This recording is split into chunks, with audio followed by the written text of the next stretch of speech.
അർദ്ധരാത്രി എക്സൈസിന്റെ മിന്നൽ കഞ്ചാവ് വേട്ട 12 കിലോ കഞ്ചാവുമായി 3 ബംഗാൾ സ്വദേശികൾ വേങ്ങരയിൽ പിടിയിൽ. വേങ്ങരയിലെ ചില്ലറ വിൽപ്പനക്കാർക്ക് സുരക്ഷിതമായി കഞ്ചാവ് കൈമാറാനുള്ള നീക്കമാണ് അർദ്ധരാത്രി എക്സൈസ് പൊളിച്ചത്. വേങ്ങരയിൽ എക്സൈസ് സംഘം നടത്തിയ റെയ്ഡിലാണ് 12 കിലോഗ്രാം കഞ്ചാവ് പിടിച്ചെടുത്തത്. പശ്ചിമബംഗാൾ ബർധമാൻ സ്വദേശികളായ നിലു പണ്ഡിറ്റ്, അബ്ദുൾ ബറാൽ, ബിർഭൂം സ്വദേശി വിനോദ് ലെറ്റ് എന്നിവരെയാണ് കഞ്ചാവ് കൈമാറ്റത്തിനിടെ എക്സൈസ് പിടികൂടിയത്. വേങ്ങരയിലെ ചില്ലറ വിൽപ്പനക്കാർക്ക് രാത്രിയുടെ മറവിൽ സുരക്ഷിതമായി കഞ്ചാവ് കൈമാറാനായിരുന്നു ഇവരുടെ നീക്കം.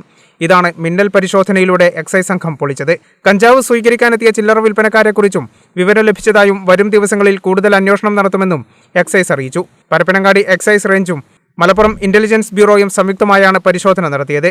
Parappanangadi range inspector KT Shanoj, excise intelligence bureau inspector Shijumon, assistant excise ഇൻസ്പെക്ടർമാരായ T Dineshan, Santhosh, preventive officer K Shihabuddeen, ഉത്തരമേഖലാ സ്ക്വാഡ് അംഗങ്ങളായ സച്ചിൻ, അഖിൽദാസ്, ചന്ദ്രമോഹൻ തുടങ്ങിയവരാണ് പരിശോധനാ സംഘത്തിലുണ്ടായിരുന്നത്. കേരള വിഷൻ, വേങ്ങര.